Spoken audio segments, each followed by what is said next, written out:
আজকে আমরা ক্লাস 9 এর পদার্থের গঠন ধর্ম অধ্যায়ে সান্দ্রতা সম্পর্কিত যে বিষয়গুলো আছে সেই বিষয়গুলো নিয়ে আলোচনা করব এবং শিখে নেব। তো সান্দ্রতা কি এবং সেটা কিসের উপর নির্ভর করে, বেশ কিছু জিনিস শিখব। প্রবাহীর ক্ষেত্রে কি কি ধরনের প্রবাহ দেখতে পাওয়া যায় সেগুলো দেখব। এছাড়া দেখব প্রান্তীয় বেগ কি, তো বিষয়গুলো দেখে নেব। সান্দ্রতা কি, সান্দ্রতাঙ্ক কি, বিষয়গুলো দেখতে হবে। তো সান্দ্রতা বিষয়টা অনেকটা যেন ঘনত্বের মতন, আমরা সাধারণ অভিজ্ঞতা থেকে বুঝতে পারি। সান্দ্র মানে কেমন, জিনিসটা কিছুটা চ্যাটচ্যাটে জাতীয় পদার্থ, যেমন ধরো আমাদের গ্লিসারিন সবচেয়ে ভালো সান্দ্রতা যুক্ত পদার্থের বা সান্দ্র তরলের উদাহরণ।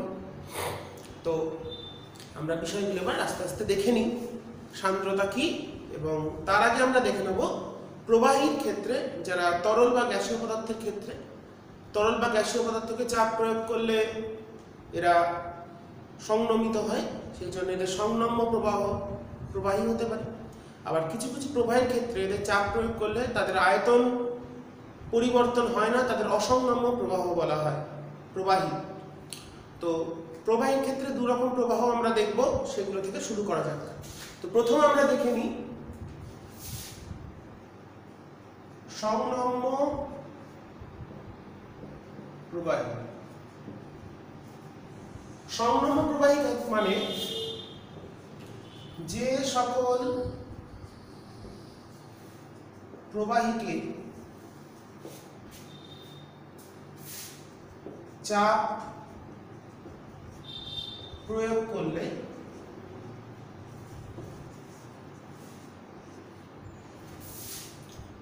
আয়তন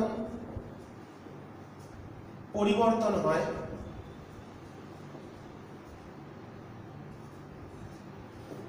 প্রধানত গ্যাসীয় পদার্থ যারা, তাদের আমরা সংনম্য প্রবাহী বলে থাকি, তাদের সংনম্য প্রবাহী বলে। আর একটা প্রবাহী হয় যাদের বলে অসংনম্য প্রবাহী।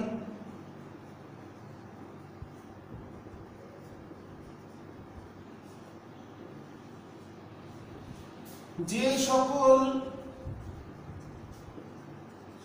প্রবাহীকে চাপ প্রয়োগ করলে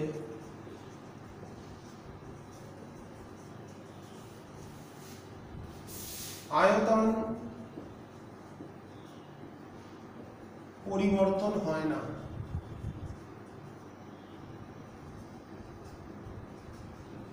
তাদের অসংনম্য প্রবাহী। যেমন ধরো জলের ক্ষেত্রে চাপ প্রয়োগ করলে তার কিন্তু আয়তনের পরিবর্তন হবে না। ঠিক আছে, তাহলে সংনম্য এবং অসংনম্য প্রবাহী কি, প্রথমে আমরা এই দুটো জেনে নিলাম। এরপর চলে যাব প্রবাহের ক্ষেত্রে দু রকমের প্রবাহ দেখতে পাওয়া যায়। নেক্সট আমরা পড়ব প্রবাহীর ক্ষেত্রে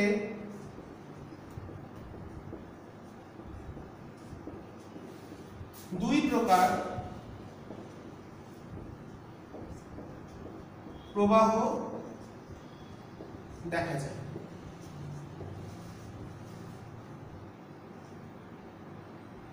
দু রকম প্রবাহ আমরা দেখতে পাই। একটাকে বলে হচ্ছে বিক্ষুব্ধ প্রবাহ বা টার্বুলেন্ট মোশন বা অশান্ত প্রবাহ, আর একটা হচ্ছে শান্ত প্রবাহ বা ধারারেখ প্রবাহ। তাহলে প্রথম আমরা চলে আসি ধারারেখ প্রবাহ বা শান্ত প্রবাহ।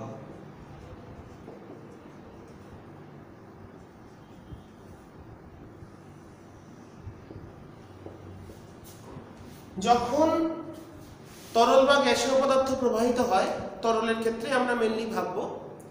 তো তরল যখন প্রবাহিত হয় তখন সেই তরল প্রবাহকে কতগুলো আমরা স্তরে বিভক্ত করতে পারি।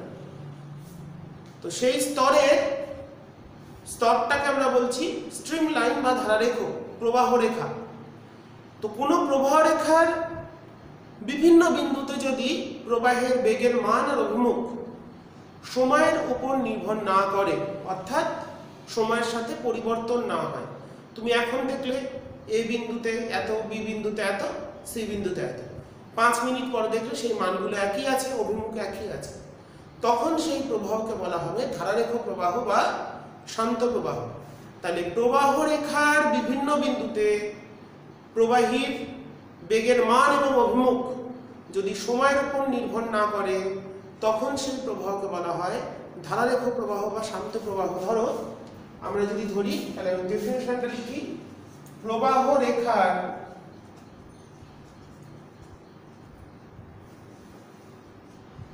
বিভিন্ন বিন্দুতে প্রবাহ রেখার বিভিন্ন বিন্দুতে প্রবাহীর বেগের মান ও অভিমুখ, কারণ দুটোই আমাদের দেখতে হবে, কারণ বেগ হলো ভেক্টর রাশি, তো সেটা যদি মান ও অভিমুখ সময়ের সাপেক্ষে বা সময়ের সাথে পরিবর্তিত না হয়,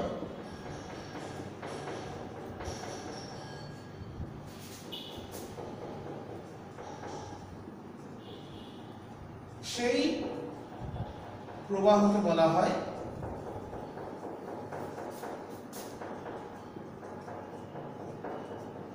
শান্ত প্রবাহ বা ধারারেখ প্রবাহ। ধরো আমরা যদি একটা প্রবাহ রেখা মনে করি, তরল প্রবাহিত হচ্ছে এরকম একটা, তার একটা কতগুলো প্রবাহ রেখা ধরে নিয়েছি, এর মধ্যে কোন একটা বিন্দুতে বললাম এটা হলো পি বিন্দু, এটা কিউ, এটা আর, তিনটে ভিন্ন অবস্থানে নিলাম। পি বিন্দুতে বেগ বললাম বেগের মান v1, স্পর্শক বরাবর তার অভিমুখ। কিউ বিন্দুতে বেগের অভিমুখ v2, স্পর্শক বরাবর মান হলো v2, আর এ হচ্ছে v3। মান এবং অভিমুখ দেখানো হয়েছে তিনটে বিন্দুতে। তো এই তিনটে বিন্দুতে যদি আমরা যে কোনো বিন্দুতে যদি প্রবাহের মান আর অভিমুখ দেখি যেটা সময়ের সাথে পরিবর্তন হচ্ছে না, তখন সেই প্রবাহকে বলবো, তরল বা গ্যাসের সেই প্রবাহকে আমরা বলবো শান্ত প্রবাহ বা ধারারেখ প্রবাহ। তো ধারারেখ প্রবাহ, এবং এই যে রেখাগুলো আমরা আঁকলাম, প্রবাহের যে রেখা, তাকেই বলছি আমরা ধারারেখ। মনে রাখবো এই যে ধারারেখাগুলো কখনো পরস্পরকে ছেদ করবে না। কারণ কি, ধারারেখার কোনো একটি নির্দিষ্ট বিন্দুতে যদি স্পর্শক টানি, সেটা ওই বিন্দুতে বেগের অভিমুখকে প্রকাশ করছে। এবার যদি দুটো ধারারেখা পরস্পর ছেদ করে, তাহলে দুটো ধারারেখার জন্য দুটো স্পর্শক টানতে পারবো, তার মানে বোঝাচ্ছে যে ছেদবিন্দু সেখানে দুটো অভিমুখ প্রবাহের, কখনো সম্ভব নয়। নির্দিষ্ট বিন্দুতে প্রবাহের অভিমুখ সর্বদা একটাই হবে। যদি দুটো ধারারেখা পরস্পর ছেদ করে, তাহলে কি ছেদবিন্দুতে দুটি অভিমুখ পাওয়া যাবে। এই কারণে আমরা বলতে পারি দুটো ধারারেখা বাস্তবে কখনো পরস্পরকে ছেদ করবে না, পরস্পর থেকে আলাদাভাবে পৃথকভাবে গতিশীল হবে। এরপর আমরা চলে আসব 2 নম্বর প্রবাহ, যেটাকে বলা হচ্ছে অশান্ত প্রবাহ বা বিক্ষুব্ধ প্রবাহ। অশান্ত প্রবাহ বা বিক্ষুব্ধ প্রবাহ।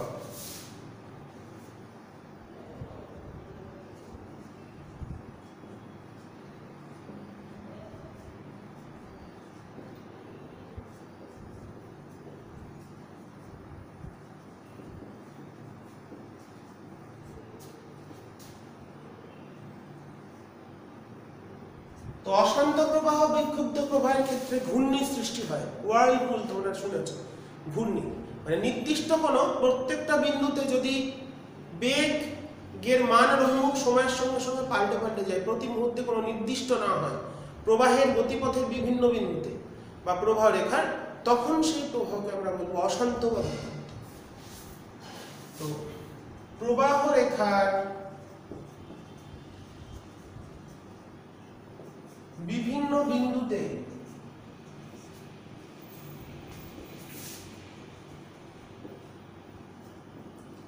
প্রবাহের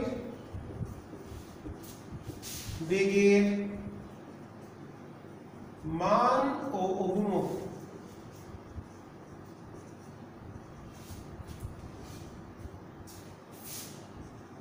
সময়ের সাথে পরিবর্তন হয় বা পরিবর্তিত হয় সেই প্রবাহকে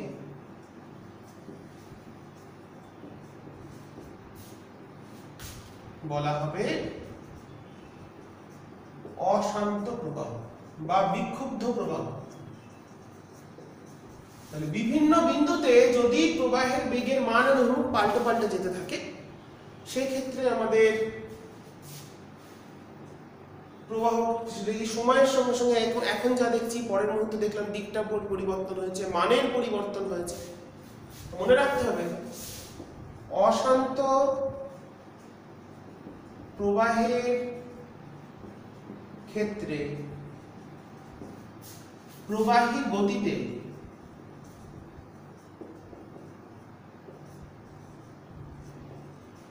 ঘূর্ণি মানে পাক খাওয়া বা ঘূর্ণন গতিও বলতে পারি, ঘূর্ণি সৃষ্টি মানে ঘূর্ণন লক্ষ্য করা যাবে যখন আমাদের প্রতি মুহূর্তে যদি বেগের মান অভিমুখ পরিবর্তন হয়ে যায়, সেক্ষেত্রে ঘূর্ণন গতি বা আবর্ত গতি সৃষ্টি হবে। মানে প্রবাহ যদি গতিশীল হয় সেক্ষেত্রে ঘূর্ণন তৈরি হবে।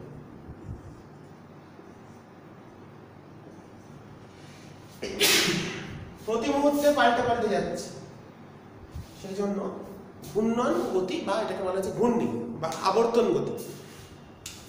এবার আমরা পড়ব 3 নম্বর। তো কখন কোন প্রবাহকে আমরা শান্ত এবং কখন অশান্ত বলতে পারি, সেটা নির্ণয়ের জন্য প্রবাহীর একটা বেগের ধারণা করা হয়, তাকে বলে সংকট বেগ বা ক্রিটিক্যাল ভেলোসিটি।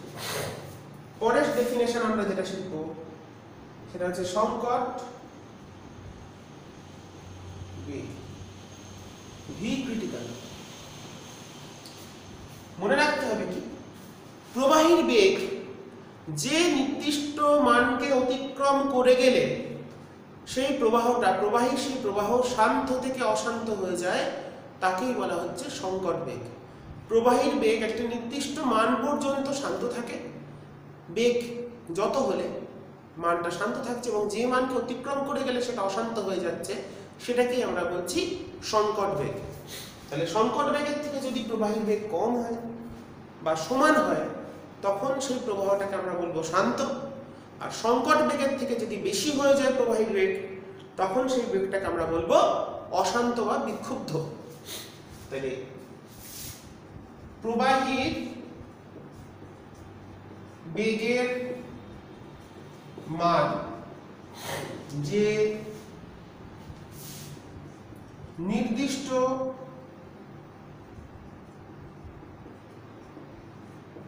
মানকে অতিক্রম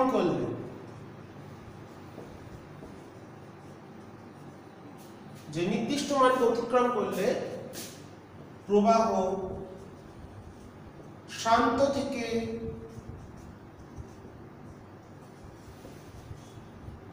অশান্ত প্রবাহে পরিণত হয়।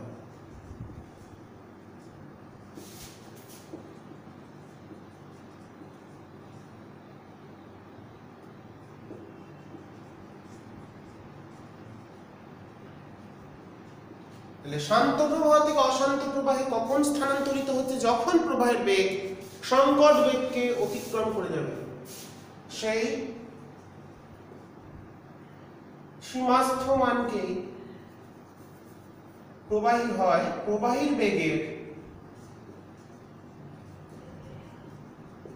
সেই সীমাস্থ মানকে, মানে যে সীমাকে লঙ্ঘন করলে সীমাস্থ মানকে বলা হয় সংকট বেগ। ঠিক আছে, সংকট বেগের সূত্রটা একটু মনে রাখবে পারলে। একটা constant eta by rho into R. কোনটা কি জিনিস? কে কে বলা হয় রেনল্ডস সংখ্যা, আর দিয়ে লেখা হয়, আর চিহ্ন দিয়ে। আচ্ছা, ইটাটাকে বলা হয় সান্দ্রতাঙ্ক, আমরা পড়বো এক্ষুনি। রোটা হলো ঘনত্ব, আর হলো ব্যাসার্ধ। তাহলে কোন পাইপের ব্যাসার্ধ যদি কমে, ঘনত্ব যদি কমে, তাহলে সংকট বেগ বাড়বে, সান্দ্রতাঙ্ক বাড়লে বাড়বে। আর রেনল্ডস সংখ্যা হচ্ছে 2000 থেকে 3000 এর মধ্যে হলে, 2000 to 3000 যদি ভ্যালুটা হয় রেনল্ডস সংখ্যার, মানে রেনল্ডস সংখ্যা যেটা কি এর ভ্যালু 2000 থেকে 3000 এর মধ্যে হলে প্রবাহের গতিকে আমরা শান্ত প্রবাহ বলে ডাকবো। ঠিক আছে, তাহলে এই হচ্ছে আমাদের রেনল্ডস সংখ্যা। খুব একটা জানার দরকার নেই, কিন্তু সূত্রটা মনে রাখতে পারলে খুব ভালো। নামিয়ে দিলাম, তোমাদের সুবিধা হবে। এরপর আমরা আমাদের চলে যাব পরবর্তী বিষয়, সান্দ্রতা, এই অধ্যায়ের প্রধান বিষয়। ডেফিনেশন গুলো বুঝতে হবে ভালো করে, বুঝিয়ে দিচ্ছি, বুঝে নেবে। এরপর আমরা পড়ব সান্দ্রতা। তো ধরো যখন একটা তরল কোনো পাইপের ভিতর দিয়ে প্রবাহিত হয়, তখন ধরো এটা ধরলাম একটা কঠিন পৃষ্ঠ,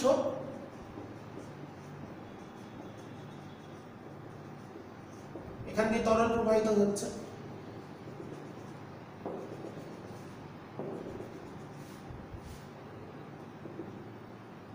তো তরলকে কতগুলো আমরা স্তরে ভাগ করে নিয়েছি।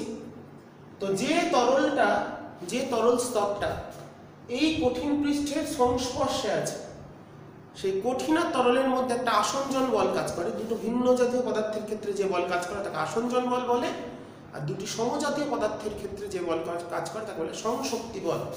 তাহলে আসঞ্জন বল আর 2 নম্বর বললাম কি সমজাতীয় পদার্থ হলে সংশক্তি। Adhesive force, cohesive force. তো যে তরল স্তরগুলো কঠিন পৃষ্ঠ বা পাইপের গা দিয়ে যায়, ধীর গতিতে যদি প্রবাহিত হয়, ধারারেখ প্রবাহ ঘটে। তো ধারারেখ প্রবাহই আমরা ধরে নিয়ে এগোচ্ছি। তো ধারারেখ প্রবাহের ক্ষেত্রে যে স্তরগুলো কঠিন পৃষ্ঠের গা দিয়ে যায়, সেগুলো প্রায় আসঞ্জন বলের প্রভাবে স্থির হয়ে যায়।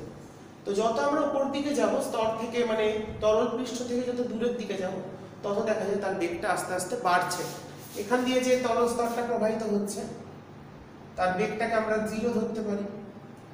তারপর একটা ধরো কিছুটা বেড়েছে, তারপর আরো বেশি, আমরা এটাকে সেন্টার অবধি গেলাম, তারপর আরো বেশি, এইভাবে বাড়তে থাকে বেগের মধ্যে। তার ফলে পাশাপাশি দুটো স্তরের মধ্যে আবার সংশক্তি বল কাজ করে। তো একটা স্তর অন্য স্তরকে চায় যাতে ছেড়ে না যায়, মানে জিনিসটাকে যদি আমরা এরকম করে ভাবি, ধর এখানে যদি একটা কোনো চোঙের মতন কল্পনা করি, আর মাঝখানে যে একদম স্তরটা আছে সূক্ষ্ম, তাহলে চোঙের ক্ষেত্রে যে তলগুলো আমরা কল্পনা করছি তরলের স্তরগুলোকে, সেগুলো হচ্ছে চোঙাকৃতি হবে।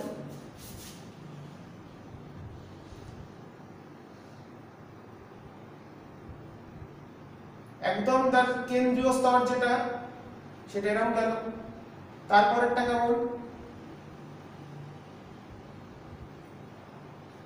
তারপরে তো স্তরটা যাচ্ছে আর একটা পরবর্তী, তারপরেরটা এরকম।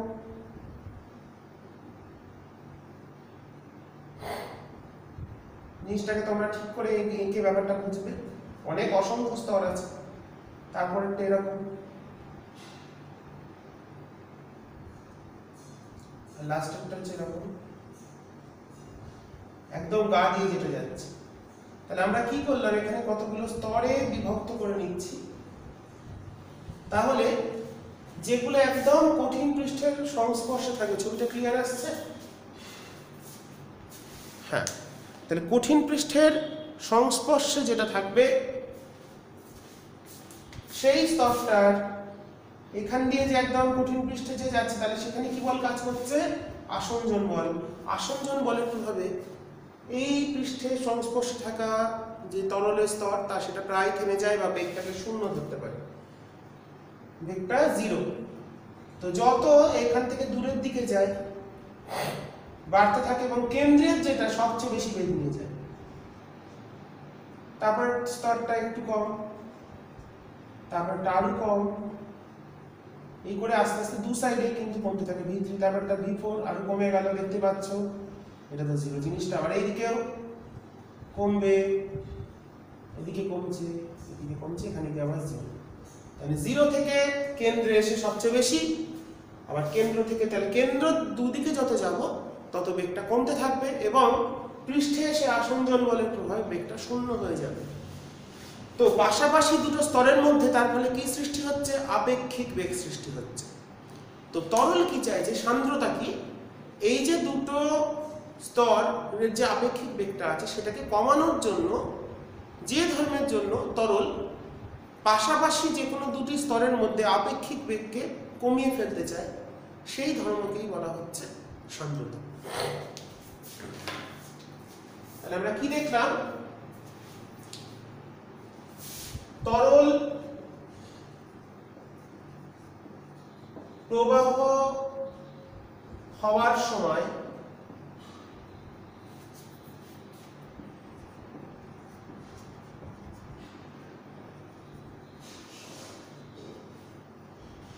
প্রবাহকে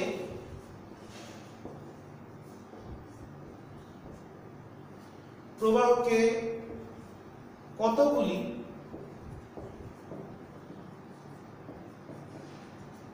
স্তরে বিভক্ত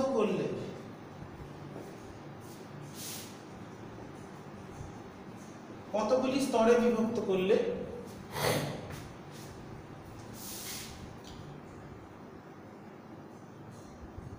কেন্দ্র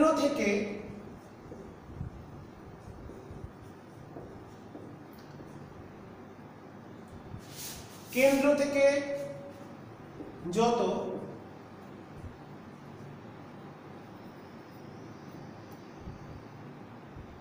পাশের দিকে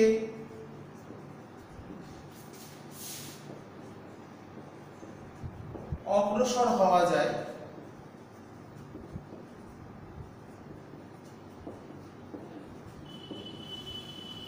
তত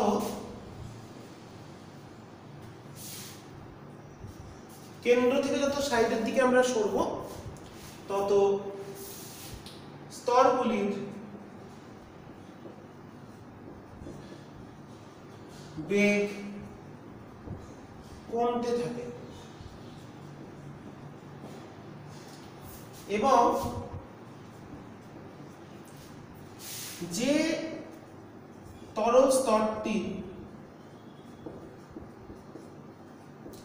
কঠিন পৃষ্ঠের সংস্পর্শে থাকে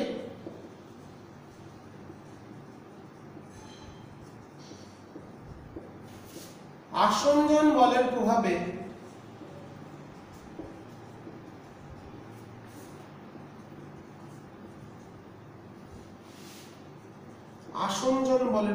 সেটির বেগ শূন্য হয়ে যায়। মানে ওই স্তরটাকে আসঞ্জন বল প্রয়োগ করে ওর থেকে বিচ্ছিন্ন হতে দিচ্ছে না, তাহলে ওটা প্রায় স্থির হয়ে যাচ্ছে। যত আমরা সেই কঠিন পৃষ্ঠ থেকে উপরের দিকে যাব, অনুভূমিক স্তরগুলি তার নিচের তরল স্তরের থেকে অল্প অল্প করে বেগ কিছুটা বাড়তে থাকে। যত নিচ থেকে উপরের দিকে যাব, এই অনুভূমিক যে স্তরগুলো থেকে তার উপরের স্তরটার বেগ আস্তে আস্তে বাড়তে থাকে এবং আমাদের কেন্দ্রের যে স্তর সেটার সবচেয়ে, আমরা দেখতে পাচ্ছি ছবিতে V1 হচ্ছে সবচেয়ে বেশি। তো এই তার ফলে কি হচ্ছে, দুটো পাশাপাশি যে স্তর, এই দুটো স্তরের মধ্যে একটা আপেক্ষিক বেগ সৃষ্টি হচ্ছে। এবার উপরের যে স্তর তার স্পর্শকীয়ভাবে পিছনের দিকে একটা বল ক্রিয়া করছে কোন একটা স্তর থেকে। তার মানে V1 এর থেকে V2 যদি ভাবি, তাহলে V2 এর উপর কি নিশ্চয়ই একটা উল্টো দিকে একটা বল প্রয়োগ হচ্ছে, সেটা হচ্ছে সংশক্তি বল। সংশক্তি বল মানে দুটো স্তরের মধ্যে যে বলটা। তো সান্দ্রতা সেখান থেকেই চলে আসছে।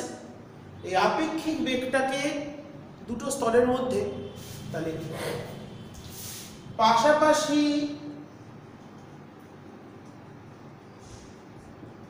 অবস্থিত যে কোনো দুটি অনুভূমিক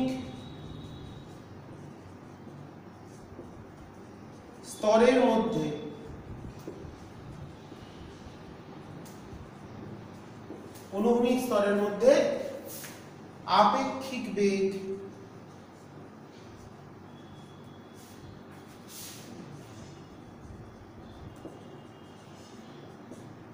সৃষ্টি হচ্ছে।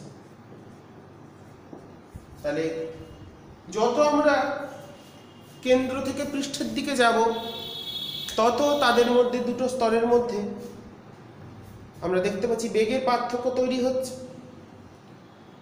তো এই আপেক্ষিক বেগ কমানোর জন্য তরল কি করছে? আপেক্ষিক বেগটার বিরুদ্ধে বা গতির বিরুদ্ধে একটি বাধা সৃষ্টি করছে আপেক্ষিক বেগটাকে কমানোর জন্য, আপেক্ষিক গতির বিরুদ্ধে। সেই বিরুদ্ধ বলটাকেই বলা হচ্ছে যে ধর্মের জন্য আপেক্ষিক গতির বিরুদ্ধে বাধা সৃষ্টি করে, সেটাকেই আমরা বলছি সান্দ্রতা। যে ধর্মের জন্য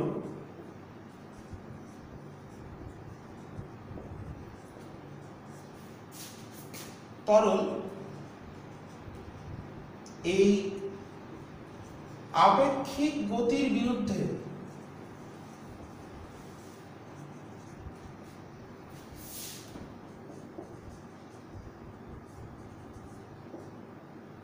বাধা সৃষ্টি করে তাকেই বলে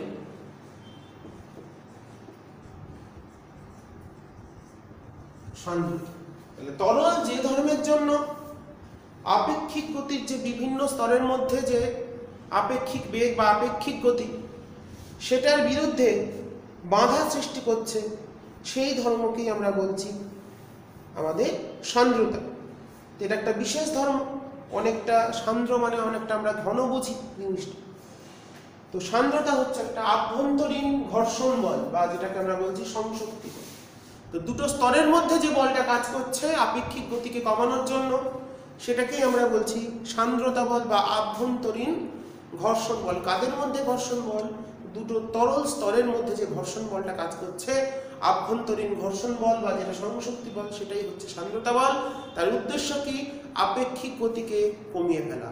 আপেক্ষিক গতিকে কমানোর জন্য সেই আপেক্ষিক গতির বিরুদ্ধে বাধা সৃষ্টি করছে, এইটাকেই আমরা বলছি সান্দ্রতা। এবার আমরা চলে যাব সান্দ্রতার বল সংক্রান্ত নিউটনের সূত্র। তাহলে আমরা বুঝতে পারলাম সান্দ্রতা কি জিনিস। এরপর আমরা চলে যাব, তোমরা ঠিক করে লিখে নেবে। তাহলে সান্দ্রতা হচ্ছে এক ধরনের ধর্ম, যে ধর্মের জন্য তরল কি চায়? আপেক্ষিক গতিটাকে আটকাতে, দুটো স্তরের মধ্যে আপেক্ষিক গতিকে আটকানোর চেষ্টা করে, সেটাই হলো গিয়ে সান্দ্রতা। এবার আমরা ধরছি কতগুলো তরল স্তর।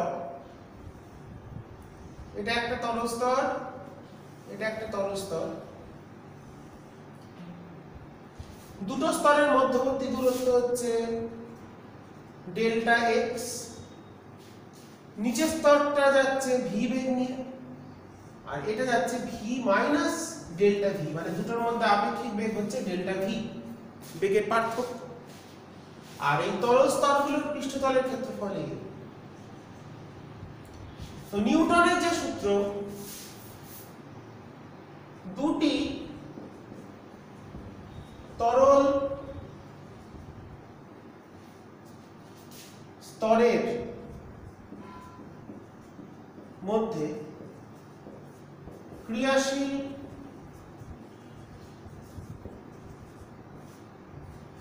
সান্দ্রতা বল এফ ভি হলে প্রথম সূত্র কি বলছে, সান্দ্রতা বল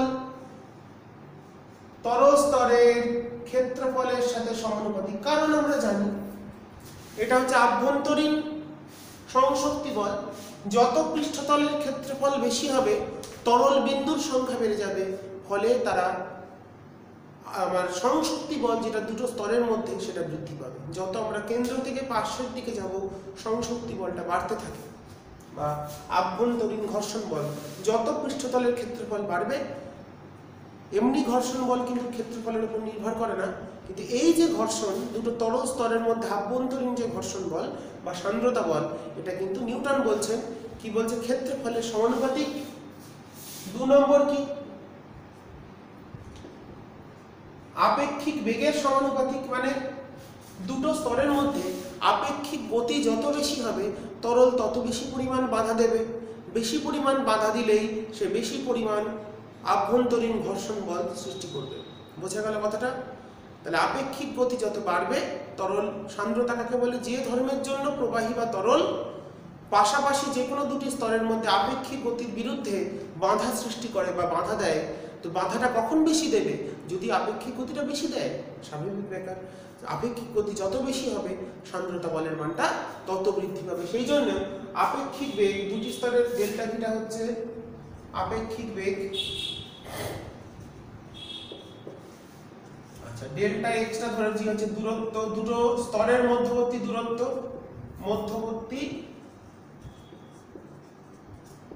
দূরত্ব,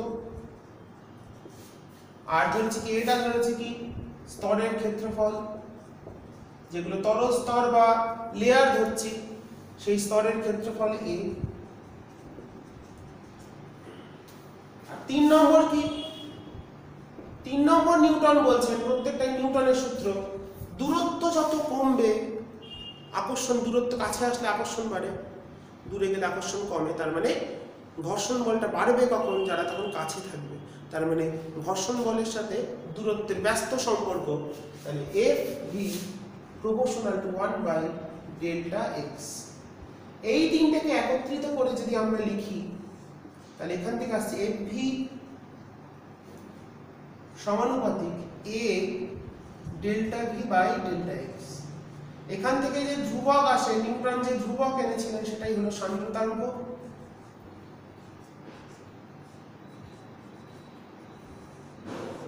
এখানে ইটাটা হচ্ছে একটা ধ্রুবক, ইটাটাকে বলা হচ্ছে প্রবাহীর সান্দ্রতাঙ্ক, প্রবাহীর উপাদানের সান্দ্রতাঙ্ক।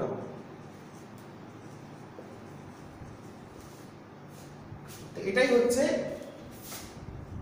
সান্দ্রতা বল সংক্রান্ত নিউটনের সান্দ্রতা বলের সূত্র। ঠিক আছে, এটাই হচ্ছে নিউটনের সান্দ্রতা বল সংক্রান্ত নিউটনের সূত্র। এই যে সান্দ্রতাঙ্কটা আমরা পেলাম, সান্দ্রতাঙ্কটা ধ্রুবক, তো এটা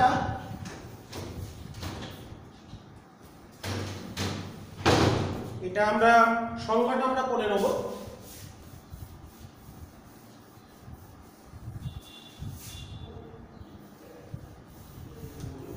সান্দ্রতাঙ্ক কাকে বলে সেটা আমরা দেখে নেব। তো সান্দ্রতাঙ্ক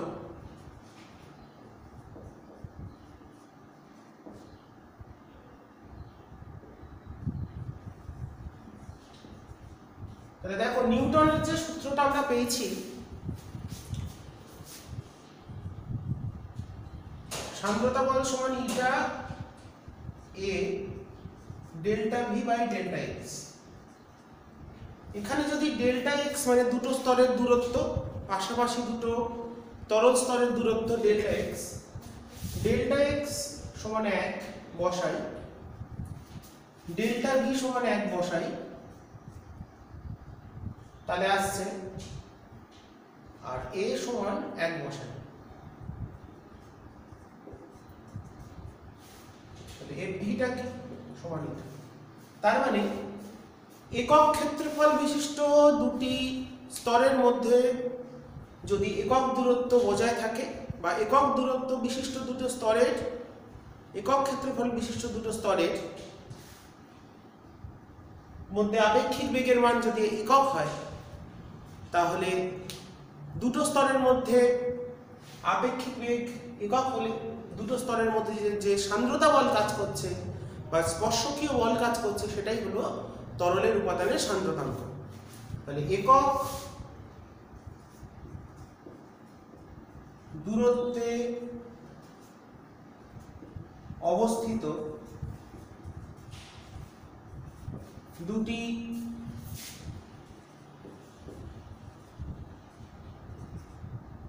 স্তরের একক দূরত্বে অবস্থিত দুটি একক ক্ষেত্রফল বিশিষ্ট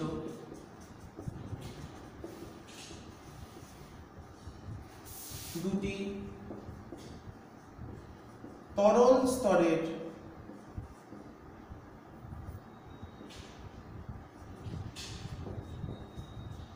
মধ্যে আপেক্ষিক বেগ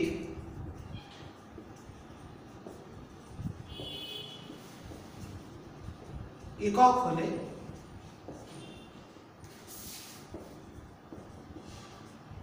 তাহলে কি কি একক হলো? দূরত্বটা একক, আপেক্ষিক বেগ একক, আর একক ক্ষেত্রফল যদি হয় একক ক্ষেত্রফল বিশিষ্ট এখানে হবে একক ক্ষেত্রফল বিশিষ্ট দুটি স্তরের তরল স্তরের মধ্যে আপেক্ষিক বেগ যদি একক হয়, সেক্ষেত্রে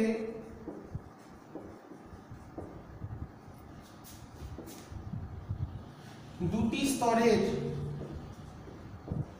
মধ্যে যে স্পর্শকীয় বল, কারণ স্পর্শক বরাবর তলের স্পর্শক বরাবর সান্দ্রতা বলটা কাজ করছে, স্পর্শকীয় বল বা সান্দ্রতা বল ক্রিয়া করে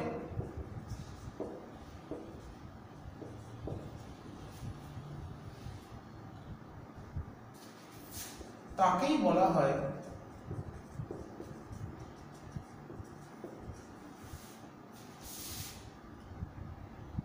তরলের উপাদানের সান্দ্রতাঙ্ক। তাহলে দুটি একক ক্ষেত্রফল বিশিষ্ট স্তরের মধ্যে যদি দূরত্ব একক হয়, তাহলে ওই দুটি স্তরের মধ্যে আপেক্ষিক বেগ রো যদি একক হয়, তাহলে ওই দুটি স্তরের মধ্যে যে স্পর্শকীয় বল বা সান্দ্রতা বল ক্রিয়াশীল তাকেই বলছি উপাদানের সান্দ্রতাঙ্ক। এই সান্দ্রতাঙ্কের মান চাপ বৃদ্ধি করলে সান্দ্রতাঙ্ক বাড়ে, উষ্ণতা বাড়লে সান্দ্রতাঙ্ক কমে। মনে রাখতে হবে চাপ বৃদ্ধিতে ও উষ্ণতা হ্রাসে, মানে চাপের সমানুপাতিক উষ্ণতার ব্যস্তানুপাতিক, উষ্ণতার হ্রাসে তরলের সান্দ্রতাঙ্ক, তরলের উপাদানের সান্দ্রতাঙ্ক বৃদ্ধি পায়।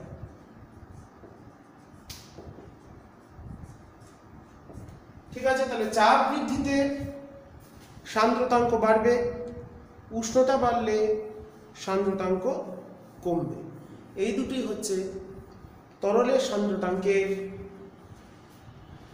উপর প্রভাব। চাপের প্রভাব কি? চাপের সমানুপাতিক এবং উষ্ণতার সাথে ব্যস্তানুপাতিক।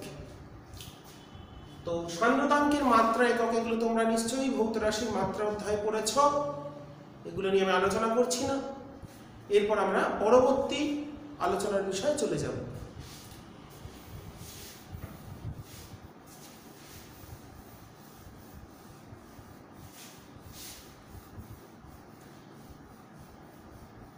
পরের যে বিষয়টা আমরা পড়ব সেটা হচ্ছে সান্দ্র তরলে প্রবাহী বস্তুর গতি কেমন হয়।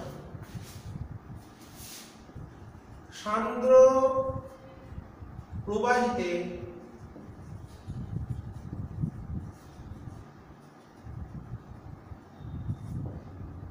বস্তুর গতি এবং এই সংক্রান্ত যেটা খুব গুরুত্বপূর্ণ তাহলে প্রান্তীয় বেগ।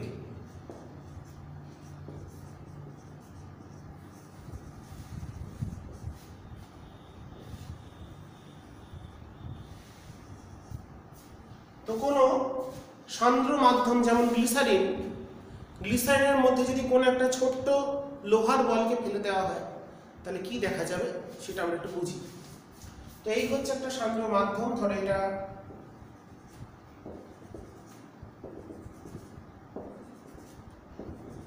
একটা মাধ্যম,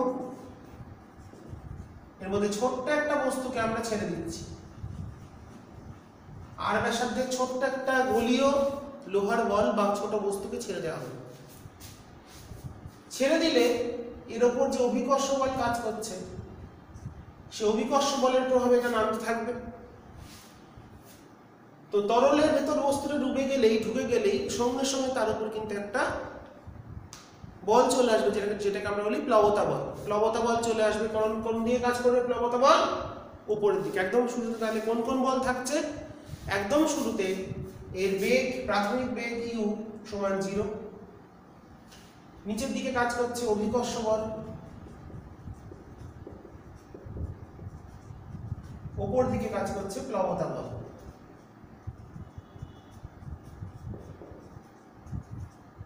এই দুটোর মান নির্দিষ্ট। এবার যখন বস্তুটা নিচের দিকে নামতে থাকে ওর সংলগ্ন যে তরল স্তরগুলো আছে সেগুলোও ওর সাথে গতিশীল হয়, কিন্তু পার্শ্ববর্তী অঞ্চলের যে তরল স্তরগুলো আছে সেগুলো কিন্তু স্থির থেকে যায়। তাহলে কি হলো, এর গায়ে বা কন্ট্যাক্টে যে তরল স্তরগুলো থাকবে সেগুলো গতিশীল হবে, কিন্তু পার্শ্ববর্তী স্তরগুলো গতিশীল হতে পারছে না। তার ফলে দুটো পাশাপাশি স্তরের মধ্যে একটা আপেক্ষিক গতি সৃষ্টি হচ্ছে, অর্থাৎ এখানেও সান্দ্রতা বল চলে আসবে। আপেক্ষিক বেগের বিরুদ্ধে একটা বাধা সৃষ্টি করবে সান্দ্রতা বল, স্পর্শকীয়ভাবে উপর দিকের একটা বল চলে আসবে। তাহলে একদম কোন সান্দ্র তরলের মধ্যে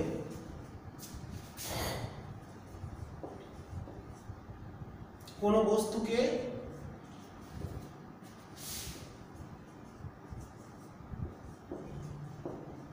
ছেড়ে দেওয়া হলে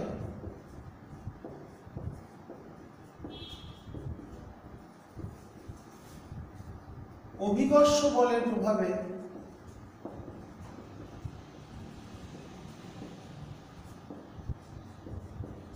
বস্তুটি নিচে নামতে থাকে,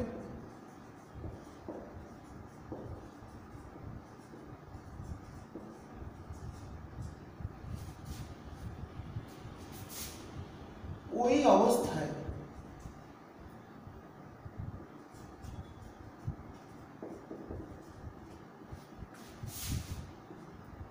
বস্তুর উপর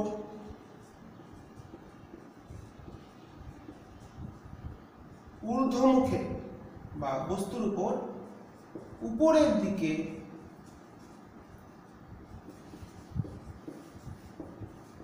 প্লবতা বল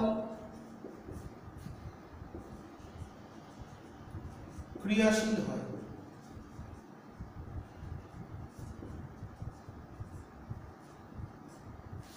তাহলে একদম শুরুতে দুটো বল কাজ করছে, নিচে হচ্ছে অভিকর্ষ বল, উপরের দিকে কাজ করছে প্লবতা বল।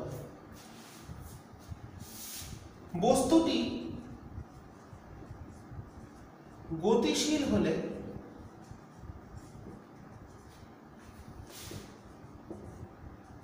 ওর সংলগ্ন তরল স্তরগুলিও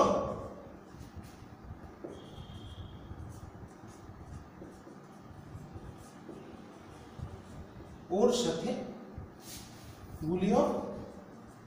গতিশীল হয়।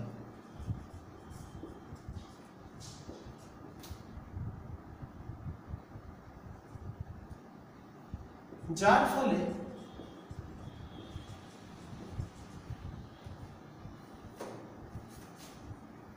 পার্শ্ববর্তী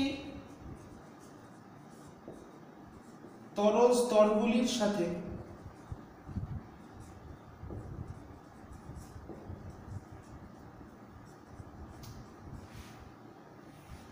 ওই গতিশীল স্তরগুলির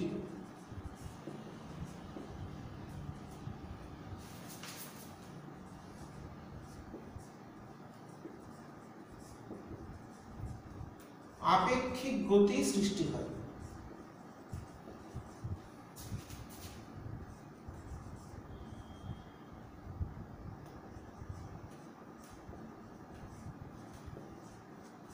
হলো?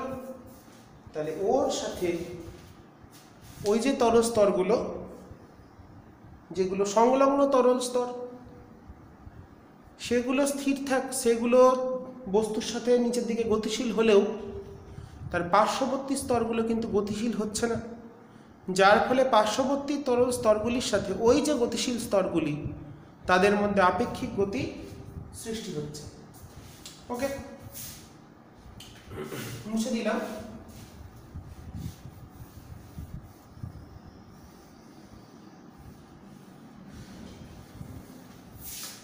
সুতরাং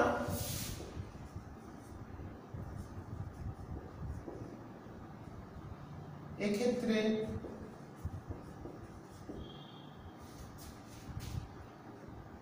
বস্তুর গতির বিরুদ্ধে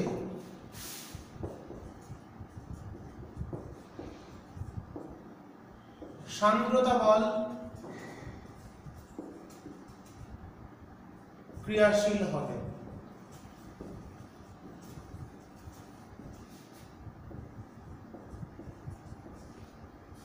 প্রথমে সান্দ্রতা বল থাকবে না, বস্তুটা যখন গতিশীল হয়ে যাবে তখন আস্তে আস্তে সান্দ্রতা বল সৃষ্টি হবে। এবং যেহেতু প্রাথমিক অবস্থায়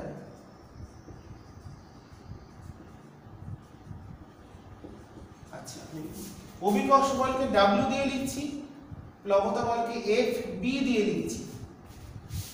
W গ্রেটার দ্যান FB, অভিকর্ষ বলটা শুরুতে বড় কার তুলনায়? প্লবতা বলের তুলনায়। সুতরাং বস্তুটি নিম্ন অভিমুখে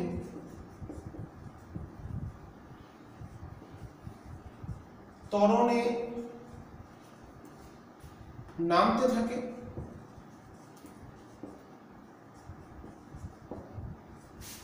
ও বেগ বৃদ্ধি হতে থাকে। ত্বরণে নামলেই তো তার বেগ বৃদ্ধি হবে, কারণ এখানে অভিকর্ষ বলটা বড়, তো ওটাকে তাড়াতাড়ি নামিয়ে দেবে। তাহলে যত নিচের দিকে নামবে বস্তুটার বেগ ধীরে ধীরে বাড়তে থাকবে ত্বরণে গতিশীল হওয়ার জন্য।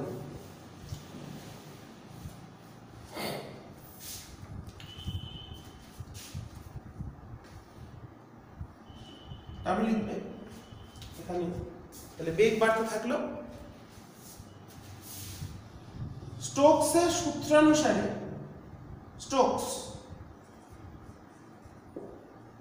স্টোকস এর সূত্রানুযায়ী স্টোকস কি বলছেন?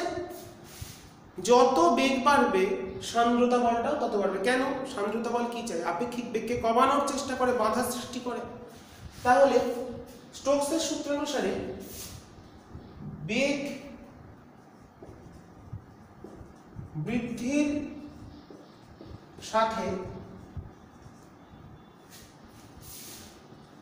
সান্দ্রতা বলের মানও বৃদ্ধি পায়।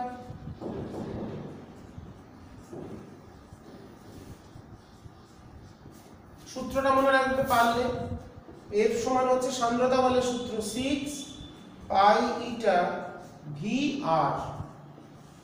ভিটা হলো বেগ, আরটা হলো বস্তুর ব্যাসার্ধ, ইটা হলো সান্দ্রতাঙ্ক। তাহলে ভি যত বাড়বে সান্দ্রতা বল বাড়বে। এবার বাড়তে বাড়তে সান্দ্রতা বল যখন বাড়ছে তখন কি হবে? সান্দ্রতা বল যদি বাড়তে থাকে একটা সময় এসে বেগের মানটা এমন একটা মানে পৌঁছবে, তাহলে বস্তুর ওপর কি কি বল কাজ করছে? নিচে অভিকর্ষ বল ডাব্লিউ, উপর দিকে প্লবতা বল, আবার সান্দ্রতা বল। তো একটা সময় এসে কি হবে? প্রথমে তো বস্তুর ওজনটা বড় ছিল, অভিকর্ষ বলটা বড় ছিল। তো একটা সময় এসে বেগ বাড়তে বাড়তে এই প্লবতা বলের মান, সান্দ্রতা বলের মানটা এমন হবে যখন এই দুটো বস্তুর, এই বস্তুর উপর যে ঊর্ধ্বমুখী মোট বল সেটা ওজনকে প্রশমিত করে দেবে, ফলে তার উপর কোনো লব্ধি বল থাকবে না বা লব্ধি বল শূন্য হবে। লব্ধি বলটা যেই শূন্য হলো সেই বেগের নির্দিষ্ট মানের জন্য সান্দ্রতা বলের মানটা এমন হবে যাতে করে সান্দ্রতা বল আর প্লবতা বল দুজন মিলে অভিকর্ষ বলকে প্রশমিত করবে। তার ফলে লব্ধি বলটা শূন্য হবে। লব্ধি বল যদি শূন্য হয়, কার্যকর বল যদি শূন্য হয়, তাহলে বস্তু সমবেগে চলে। সেই সমবেগ মানে একটা নির্দিষ্ট বেগের পর এই বস্তুর উপর নিম্নমুখী লব্ধি বলটা শূন্য হচ্ছে এবং ত্বরণ শূন্য হচ্ছে। ত্বরণটা যেই শূন্য হয়ে গেল তখন কিন্তু বস্তুর বেগ আর বাড়বে না, তারপর থেকে সে সমবেগে নামবে। তো বৃদ্ধি পায়, সান্দ্রতা বলের মান বৃদ্ধি পায় এবং বস্তুর অর্জিত বেগের একটি নির্দিষ্ট মানে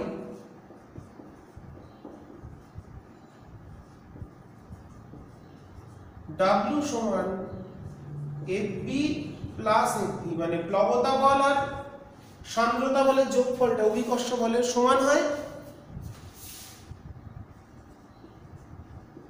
ফলে বস্তুর উপর ক্রিয়াশীল বল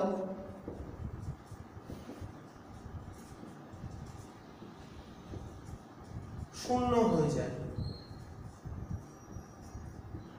এবং বেগ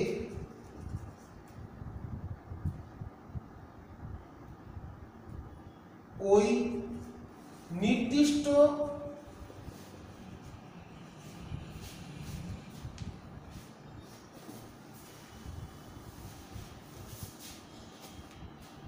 মানে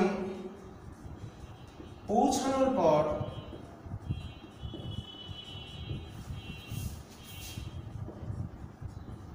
আর বৃদ্ধি পায় না।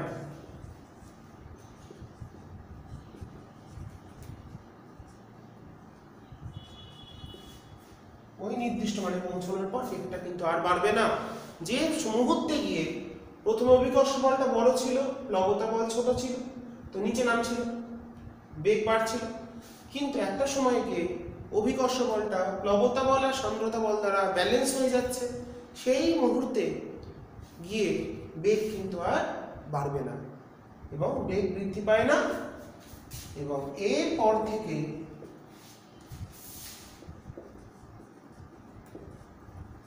বস্তুটি সমবেগে নামতে থাকবে। এরপর থেকে বস্তুটি সমবেগে নামতে থাকবে। এই যে সমবেগে নামতে থাকে, এই সমবেগকে বলা হয় প্রান্তীয় বেগ।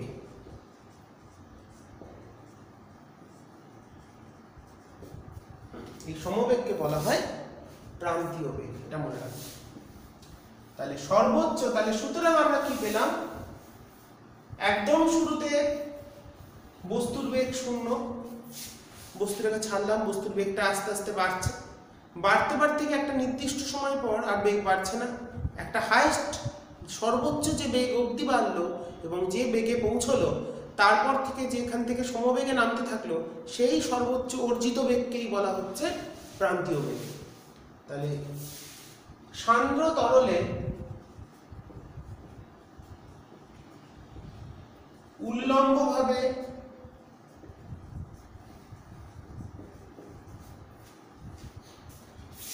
নিচের দিকে গতিশীল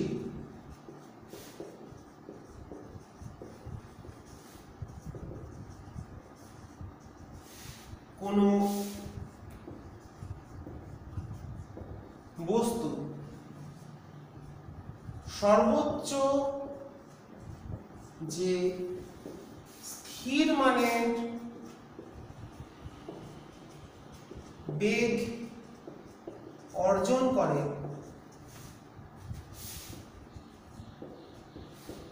তাকে বলে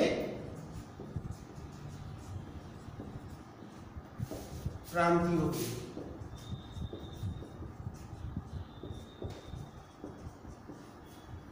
কোনো সান্দ্র তরলে উল্লম্বভাবে গতিশীল কোনো বস্তু নিচের দিকে যখন গতিশীল হয়, এবং তাহলে কি দেখলাম, এই যদি একটা বস্তু স্তম্ভ ধরি, একদম শুরুতে এখানে তার বেগ 0, বস্তুটা ছাড়লাম, বস্তুটা নিচে নামছে, বেগ বাড়ছে, বাড়তে বাড়তে গিয়ে এখানে এসে তাহলে এই একদম শুরুতে W > প্লাবতা বল, এবং যেখানে এসে বস্তুর উপর লব্ধি বল, তাহলে এখানে কি লব্ধি বলটা কি 0 থেকে বড়, কারণ W - FB। প্লাবতা প্রথমে লব্ধি বল কত, W ওজন, অভিকর্ষ বল মাইনাস প্লাবতা বল, কিন্তু এখানে এসে Wটা প্লাবতা বল আর সান্দ্রতা বলের যোগফলের সমান হলো, এবং এই মধ্যে তার বেগটা যদি V হয়, এরপর থেকে কিন্তু তার বেগটা সব জায়গায় V থাকবে, V আর পরিবর্তন হবে না। এই সর্বোচ্চ যে বেগটা সে অর্জন করেছে বাড়তে, তাহলে প্রথম এইটুকুনি তরলে নেমেছে, তারপরে সে নামছে সমবেগে। এই সমবেগে যে নামছে, যে সমবেগ নিয়ে নামছে, সর্বোচ্চ যে বেগটা অর্জন করলো বস্তুটার মধ্যে, সেটাকেই আমরা বলছি প্রান্তীয় বেগ বা টার্মিনাল ভেলোসিটি। তো প্রান্তীয় বেগের সূত্রটা একটু মনে রাখবো, vt সমান 2/9 r² d1 - d2 × g। কোনটা কি?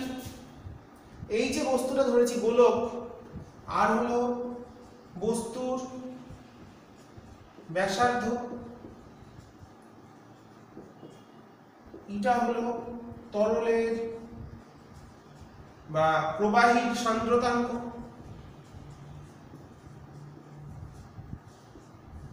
d1 হলো বস্তুর ঘনত্ব, d2 হলো প্রবাহীর ঘনত্ব বা তরলের ঘনত্ব, আর g হলো অভিকর্ষজ ত্বরণ, সেটা আমি লিখলাম না। এবং এখানে আমরা দেখতে পাচ্ছি প্রান্তীয় বেগ গোলক হিসেবে কল্পনা করলে বস্তুকে তার ব্যাসার্ধের বর্গের সাথে সমানুপাতিক, এটা মনে রাখবে, এটা খুব গুরুত্বপূর্ণ। প্রান্তীয় বেগটা বস্তুর ব্যাসার্ধের, এটা সূত্র শুধু মনে রাখবে, সবচেয়ে গুরুত্বপূর্ণ যেটা, সেটা হচ্ছে ব্যাসার্ধের বর্গের সাথে সমানুপাতিক হয়। সূত্রের প্রমাণের আমাদের জায়গা নেই, তাহলে প্রথমে এখানে যদি আমরা ভাবি, তাহলে বেগটা প্রথমে বাড়ছে, গিয়ে একটা সময় গিয়ে যদি আমরা ছবির মতন ভাবি, এদিকে যদি বেগ বলি, এদিকে আমরা দূরত্ব বলি, তাহলে কি দেখবো, বেগটা বাড়তে বাড়তে গেল, গিয়ে তারপরে স্থির হয়ে গেল, তারপর আর বাড়ছে না, গভীরতা। তাহলে বেগটা প্রথমে 0 থেকে বাড়তে বাড়তে একটা নির্দিষ্ট সময় অবধি বাড়লো, তারপরে স্থির হয়ে গেল। এই যে সর্বোচ্চ বেগটা অর্জন করেছে এখানে, মানে এই পয়েন্টটায় এসে এই গভীরতায় গিয়ে কি হয়েছে, সান্দ্রতা বল আর প্লাবতা বল দুজন মিলে অভিকর্ষ বলকে ব্যালেন্স করেছে, যার ফলে বস্তুর উপর লব্ধি বল 0 হয়েছে। কোনো বস্তুর উপর যদি বল ক্রিয়া না করে, নিউটনের প্রথম সূত্র অনুসারে কোনো একটা গতিশীল বস্তু সমবেগে গতিশীল হয়। তাহলে এরপর থেকে প্রত্যেকটা অবস্থানে তার উপর লব্ধি বল কত, 0। প্রথম দিকে লব্ধি বল আছে, ফলে ত্বরণে নামবে, তারপরে লব্ধি বল 0 হয়েছে, তাই সমবেগে নামবে। এই হচ্ছে প্রান্তীয় বেগ, সংজ্ঞা, সূত্র এবং গভীরতার সাথে সান্দ্র মাধ্যমে গভীরতার সাথে বেগের যে পরিবর্তন তার লেখচিত্র। এরপর আমরা চলে যাব পরবর্তী টপিক, তরল প্রবাহের হার।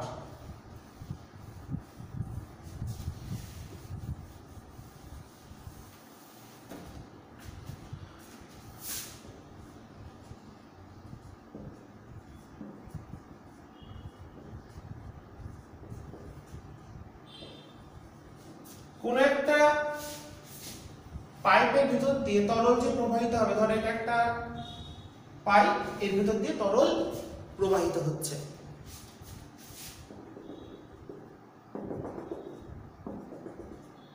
তরলটা ধরলাম ভি বেগে প্রবাহিত হচ্ছে। এটা হচ্ছে প্রস্থচ্ছেদ এ,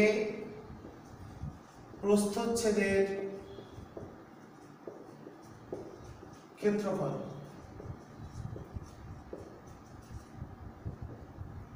তাহলে এখানে প্রতি একক সময় কত আয়তনের তরল প্রবাহিত হলো সেটাই হচ্ছে তরল প্রবাহের হার, বা প্রতি একক সময় কত ভরের তরল প্রবাহিত হলো সেটা আমাদের দেখতে হবে। তো মনে করি তরল প্রবাহের হার মানে প্রতি একক সময় কোন প্রস্থচ্ছেদের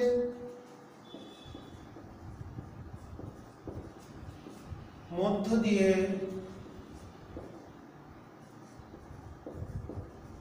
প্রবাহিত তরলের আয়তন, আয়তনকে তরল প্রবাহের হার বলা হয়। আমরা ভরও নির্ণয় করতে পারি। একক সময় কত আয়তন গেল এবং একক সময় কত ভর গেল দুটোই বার করব। আর এই তরল যেটা, তার তরলের ঘনত্ব ধরলাম রো, তরলের ঘনত্বকে রো ধরলাম। তাহলে টি সময় আমরা বার করি। টি সময় তরল প্রবাহ, তরল প্রবাহের এখানে সমবেগে যাচ্ছে s = vt, দূরত্ব মানে কি, বেগ ইনটু সময়, সরণ = বেগ ইনটু সময়, যাই বলি না কেন। টি সময় তরল প্রবাহের অতিক্রান্ত পথ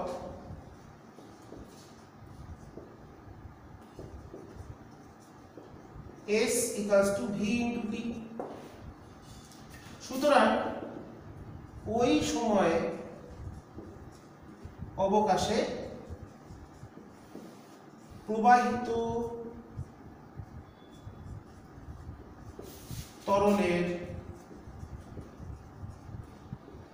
আয়তন ভি সমান, এটাকে স্মল ভি করে দিই, তোমরা স্মল ভি করে নেবে, নাহলে দুটো ভি এক হয়ে যাবে। তাহলে কত আসছে, a × s, a × আয়তন মানে ক্ষেত্রফল ইনটু দূরত্ব, দূরত্বটা কত এটা, তাহলে a vt, এবং ভর প্রবাহিত তরলের ভর মানে আয়তন ইনটু ঘনত্ব, তাহলে a vt রো। তাহলে হার কত হলো, তাহলে v/t কত, একক সময় কতটা আয়তন গেল, av, আর ভর কতখানি গেল m/t, ভর যদি m বলি, ভর যদি m বলি, তাহলে m/t টা কত, a v রো। ঠিক আছে, তাহলে একক সময় প্রবাহিত তরলের আয়তন বেরোলো av, আর একক সময় প্রবাহিত তরলের ভর বেরোলো av রো। av হলো আয়তন ইনটু ঘনত্ব রো করে দিলাম, তাহলে পেলাম av × রো। এরপর আমরা পড়ব আদর্শ তরলের ধারারেখ প্রবাহে শক্তি সংরক্ষণ নীতি।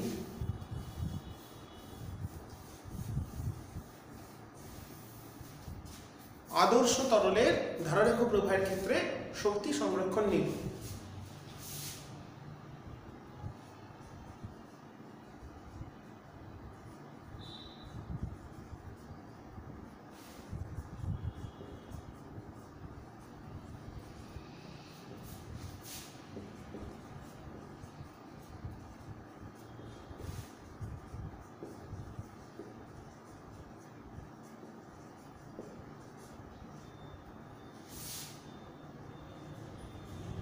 যেটাকে বলা হয় বার্নৌলির উপপাদ্য বা বার্নৌলির নীতি।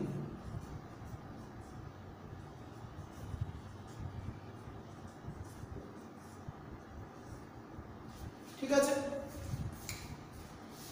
তাহলে আদর্শ তরলের ধারারেখ প্রবাহের ক্ষেত্রে বার্নৌলির নীতি। তো আদর্শ তরল কাকে বলে, দুটো পয়েন্ট মনে রাখবো।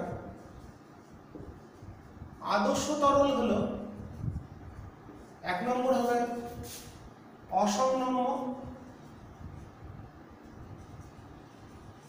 আর দু নম্বর হচ্ছে অসান্দ্র। মানে প্রত্যেকটা স্তর একই সাথে গতিশীল হবে। আর অসংনম্য মানে চাপ প্রয়োগে আয়তনের পরিবর্তন হবে না।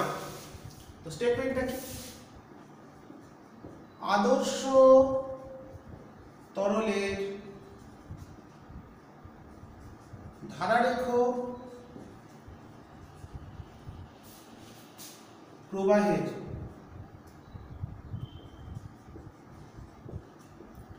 যে কোনো বিন্দুতে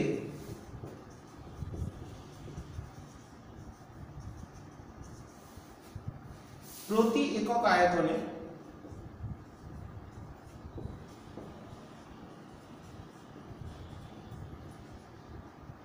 তরলের ক্ষেত্রে আদর্শতার ধারারেখ প্রবাহের ক্ষেত্রে তিন রকম আমরা শক্তি পাবো, স্থিতিশক্তি, গতিশক্তি আর চাপ শক্তি।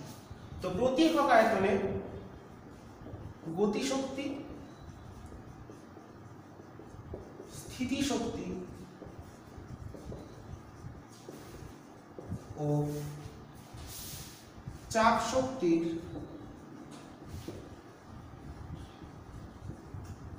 সমষ্টি ধ্রুবক।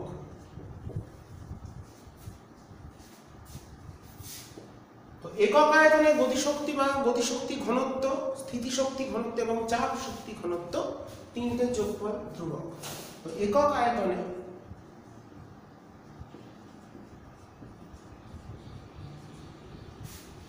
গতিশক্তি সমান half rho into V square. Rho হলো ঘনত্ব, ভি হলো বেগ, হাফ রো ভি স্কোয়ার। একক আয়তনে স্থিতিশক্তি হচ্ছে রো জি এইচ।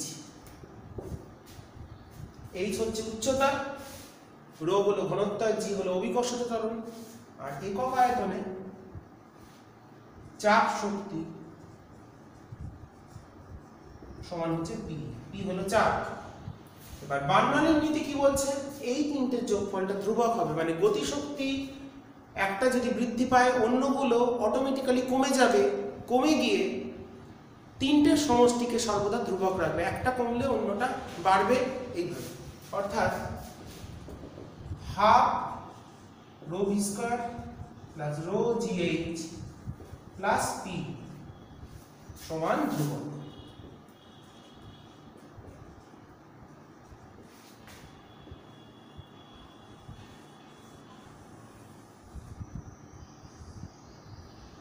তাহলে হাফ রো ভি স্কয়ার হলো গতিশক্তি একক আয়তনে, রো জি এইচ হলো স্থিতিশক্তি, পি হলো চাপ শক্তি একক আয়তনে, তিনটের যোগফল ধ্রুবক।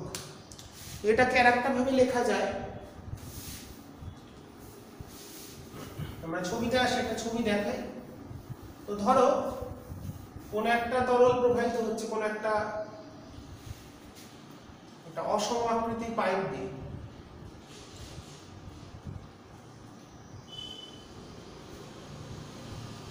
এটা অনুভূমিক তল, এটা অক্ষ,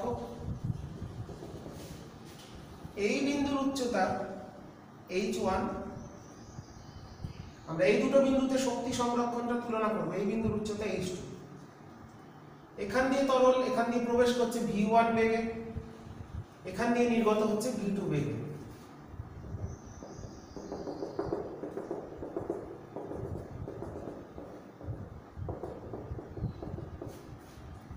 তাহলে বার্নৌলির নীতি অনুসারে, আর এখানে চাপ বললাম P1 তরলের চাপ, এখানে P1 এই বিন্দুতে চাপ হচ্ছে P2 এইখানে। তাহলে নীতি অনুসারে কি বলেছে, যে কোনো বিন্দুতে তিনটে শক্তির যোগফল ধ্রুবক হবে।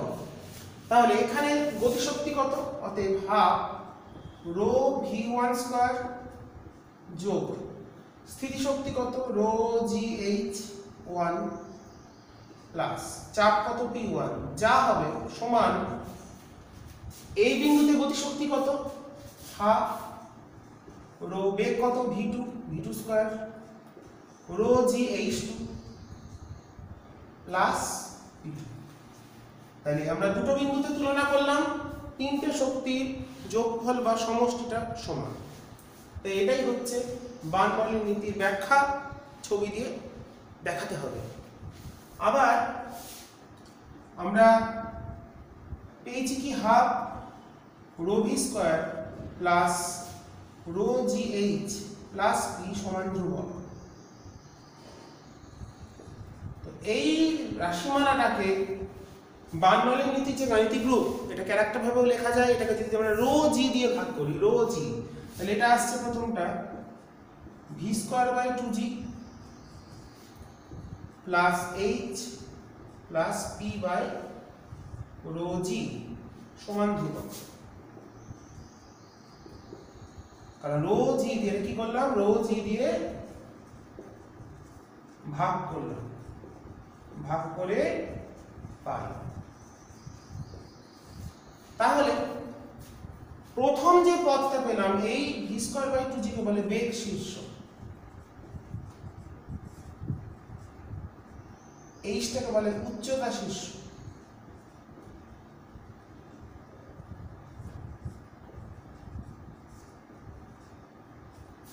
আর পি বাই রো জি কে বলে চাপ শীর্ষ। তাহলে সুতরাং আমরা কি লিখতে পারি, আদর্শ তরলের ধারারেখ প্রবাহের ক্ষেত্রে যে কোনো বিন্দুতে বেগ শীর্ষ, উচ্চতা শীর্ষ এবং চাপ শীর্ষ এই তিনটে সমষ্টি ধ্রুবক হবে, এটাও লিখতে পারি। তাহলে আদর্শ তরলের, সুতরাং আদর্শ তরলের, এটাও একটা বার্নৌলির নীতির উপপাদ্যের স্টেটমেন্ট, ধারারেখ প্রবাহের যে কোনো বিন্দুতে বেগ শীর্ষ, উচ্চতা শীর্ষ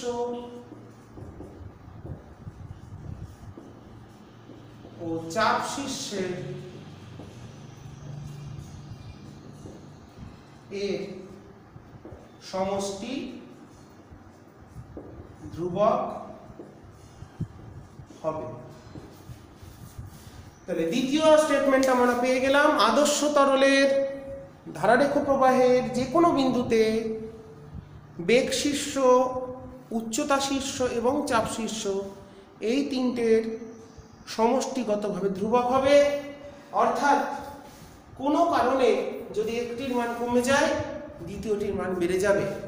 এর প্রচুর প্রয়োগ আছে, তোমরা বই থেকে একটু পড়বে। যেমন রেল লাইনে দ্রুতগামী কোনো ট্রেনের কাছে যেতে নেই কেন, দ্রুতগামী ট্রেনের ক্ষেত্রে ট্রেনের সংলগ্ন বায়ু প্রবাহের গতিশক্তি বৃদ্ধি পায়, ফলে ওখানে চাপ শক্তিটা কমে যায়।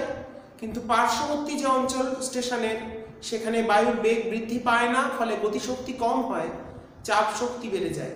তো চাপ শক্তি বেড়ে গেলে কোনো ব্যক্তি যদি ট্রেনের কাছে দাঁড়ায়, সেই চাপ শক্তির প্রভাবে উচ্চ চাপ থেকে নিম্নচাপ কোথায়, ট্রেনের কাছে, পাশের অঞ্চলগুলোতে চাপ শক্তি বেশি। তাহলে চাপের পার্থক্যের জন্য লব্ধি একটা বল কাজ করবে ব্যক্তির ওপর, সেটাকে ঠেলে ট্রেনের দিকে আরো নিয়ে চলে যাবে, ফলে দুর্ঘটনা ঘটতে পারে। তারপরে দুটো নৌকো কখনো সমান্তরালভাবে যেতে পারবে না পাশাপাশি। কেন? যখন দুটো নৌকো পাশাপাশি সমান্তরালভাবে যাবে, মাঝখানে যে জল তার গতিশক্তি বৃদ্ধি পাবে, ফলে চাপটা ওখানে চাপ শক্তিটা কি হবে? কম। কিন্তু পাশের যে জল নৌকোর সেখানে গতিশক্তি বাড়ছে না, চাপ শক্তি বেশি, তাহলে সেই চাপের প্রভাবে দুটো নৌকো ক্রমশ কাছাকাছি চলে আসবে। এটাও একটা ব্যাখ্যা। এছাড়াও এরোপ্লেনের ক্ষেত্রে কিভাবে কাজ করে বার্নৌলির নীতি, কোন ক্ষেত্রে কোন দিকে বেশি থাকে।